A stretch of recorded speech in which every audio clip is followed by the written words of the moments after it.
अभी हमारे साथ एक और मेहमान है और चूंकि हमने हुकूमती मौक़िफ़ भी लिया है तो अपोजिशन के रहनुमा को भी शामिल करना ज़रूरी है। शौकत यूसुफ़ज़ई साहब रहनुमा हैं PTI के, हमारे साथ होते ही हैं थ्रू आउट द ईयर। सो ईद पे क्यों नहीं, बहुत शुक्रिया आपको, सबसे पहले ईद मुबारक सर। और सर इसी मुनासिबत से प्लीज़ हमें बताइए कि सियासत में आने से पहले हम ज़रा कुछ गैर सियासी बातें कर रहे हैं ना, भी कर रहे हैं, हाँ सो भी कर रहे हैं, तो कैसी होती थी आपकी ईदें और क्या मसरूफियात होती थीं और कितनी तब्दीली आई उसमें आजकल? बिस्मिल्लाहिर्रहमानिर्रहीम, अस्सलाम वालेकुम। बहुत शुक्रिया आपको, बहुत बहुत ईद मुबारक हो। ज़ाहिर है ईद जो सियासत से पहले की ईद होती है उसका अपना मज़ा होता है, सियासत के बाद की ईद का अपना मज़ा होता है। वो जो शुरू वाली ईद होती है उसमें आपको ईदी मिलती है और बाद में फिर आपको ख़ुद ईदी देनी पड़ती है। इंतज़ार होता है कि बच्चे आ जाए, मैं उनको ईदी दे दूँ। एक पॉलिटिशियन की जो सियासत की जो ईद होती है वो बड़ी बिज़ी होती है और पता ही नहीं चलता है कि कब दिन हुआ कब शाम हुई। लेकिन जब बचपन था उस वक्त की ईद थी, उसमें हम कोशिश करते हैं, प्लान बनाते हैं, वहाँ जाएंगे, वहाँ खेलेंगे, ये करेंगे, वो करेंगे। लेकिन सियासत में तो सारा दिन बस यही कि आवाम और आप हैं और उनका साथ होता है, बस यही ईद होती है, गुजर जाती है।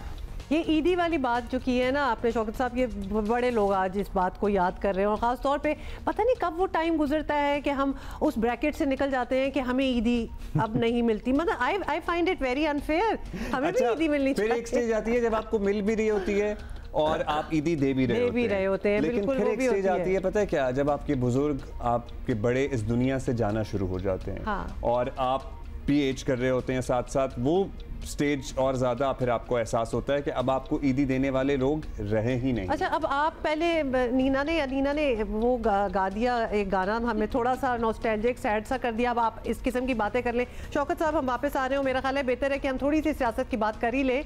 तो ये बताएं कि ईद के बाद तहरीक इंसाफ का एक ग्रैंड मुहिम ग्रैंड अपोजिशन के इत्तेहाद के साथ चलाने का ऐलान था, तो क्या हम आने वाले दिनों में कुछ पेशरफ देखें टुवर्ड्स दिस? देखिए, सियासत का जहाँ तक ताल्लुक है, इस वक्त आप मुल्क को देखें तो बड़ी मुश्किल में है। एक तरफ दहशतगर्दी है, दूसरी तरफ महंगाई है, हुकूमत चल नहीं रही है, हालात बड़े दगरगो हैं। इस वक्त अगर अपोजिशन अपना रोल अदा नहीं कर रही तो मुल्क को बड़ा नुकसान होगा और ये चीज़ें आवाम समझ रही हैं। आप देखें चीनी इनसे कंट्रोल नहीं हो रही है। इस वक्त जो आपके एक्सपोर्ट का जो सबसे बड़ा ज़रिया था कपास, वो कम हो गई है।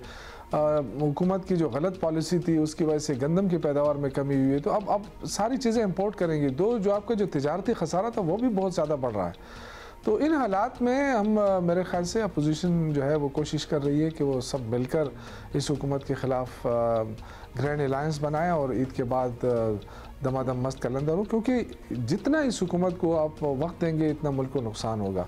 तो मेरे ख्याल से इस पर सारी जमातें समझ गई हैं, बशमूल मौलाना फजलुर रहमान साहब, और कोशिश यही हो रही है कि ग्रैंड अलायंस बन जाए और इंशाअल्लाह ताला मौसर तारीख चलेगी ईद के बाद। सो आप दमादम मस्त इसलिए चाहते हैं ईद के बाद और आप चाहते हैं कि आपका ख्याल है कि जितनी देर ये हुकूमत रहेगी मुल्क का नुकसान होगा। शौकत साहब, अगर आपका मिशन नए इलेक्शन है या हुकूमत का खात्मा है जैसे आपने अभी कहा, तो उसके लिए तो आइनी फार्मूला तो वही होगा ना जो 2022 में PDM वालों ने इस्तेमाल किया था, पार्लियामान के ज़रिए नो कॉन्फिडेंस ले आए। आप लोगों को ऐसा करना है तो उसके लिए आपको हुकूमत के जो अभी इत्तेहादी हैं उनसे बात करना होगी। पीपल्स पार्टी हो गई, MQM हो गई।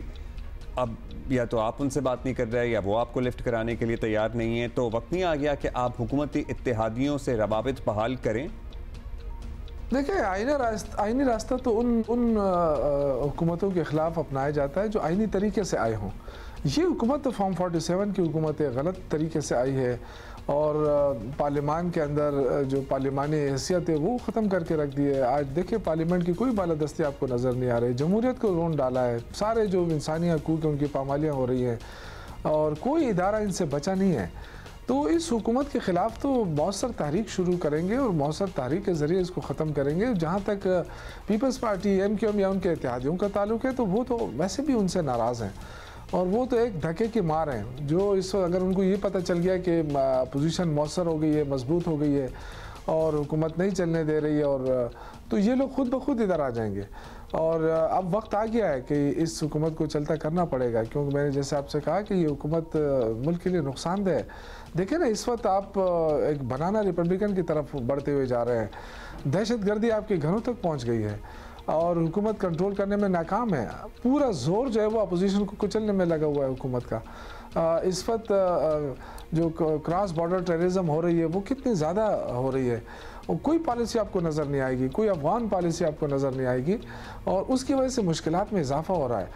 आप वज़ीर दाखिला को देखें, वज़ीर ख़ारजा को देखें, कितनी मरतबा ये लोग खैबर पख्तूनख्वा बलूचिस्तान का दौरा कर चुके हैं, कितनी दफ़ा काबल गए हैं। पॉलिसी क्या है अभी तक तो किसी को मालूम नहीं है कि जो दहशतगर्दी का खात्मा है वो किस तरह किया जाए, कौन सी पॉलिसी अपनाई जाए।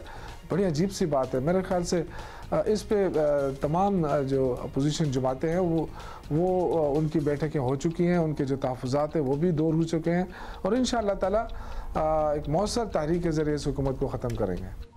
ठीक है यूसुफ साहब, आपने बार बार हर जवाब से पहले यही कहा कि आप ये बिल्कुल आपको जायज़ हुकूमत भी नहीं लगती है, फॉर्म 47 की हुकूमत है। तो फिर एक फ़र्जिया सवाल आपसे कर लेते हैं कि आप फ़र्ज़ कर लेते हैं कि आप किसी भी तरीके से कामयाब हो गए, हुकूमत जो है वो रुखसत कर दी गई, नए इलेक्शन करा दिए गए, ख़ुद इक़्तिदार में आ गए, और अगली ईद तक आप बतौर कोई मिनिस्ट्री वगैरह जो है ना वहाँ बैठे हुए हैं तो फिर ये सारा एक सिनेरियो हम खींच रहे हैं। तो क्या ये सब हासिल करने के बाद इमरान खान रिहा हो जाएंगे? एक ये सवाल है, और उनके केसेस ऑब्वियसली वो तो वहीं के वहीं हैं, तो आप how do you see it moving forward? देखें, इमरान खान के खिलाफ सारे जाली मुकदमात हैं, और जितने भी तहरीक इंसाफ के वर्कर्स हैं उनको गैर कानूनी तरीके से, जाली तरीके से उनको पाबंद सरासल किया गया है। हम देखें, कोई एग्जीक्यूटिव ऑर्डर के ज़रिए इमरान खान निकलना नहीं चाहता है जेल से। वो ये कहता है इंसाफ हो। अगर इंसाफ हो, अगर आज अदालतें सही तरीके से काम करें तो ये तो एक हफ्ते के अंदर अंदर इमरान खान खुद ब खुद निकल आएगा। लेकिन क्या है कि आप देख रहे हैं, कल मैं आपको सुनाऊं कि जो अटक जेल में लोग थे, हमारे वर्कर्स थे जो 26 नवंबर को गिरफ्तार हुए थे, उनकी ज़मानतें हो चुकी हैं, और उसके बावजूद उनको ले जाया गया 2 और मुकदमात में कि जी कोई सार और एक और था वहाँ पे तरनौल थाने के जो पुलिस के हवाले करो क्योंकि और इनसे तफ्तीश की जाए। तो ये बड़ी ज़्यादती है, जुल्म हो रहा है वर्करों के साथ। हम पाकिस्तानी हैं, सारे तहरीक इंसाफ के जितने भी वर्कर्स हैं वो पाकिस्तानी हैं, मुहब्ब वतन है।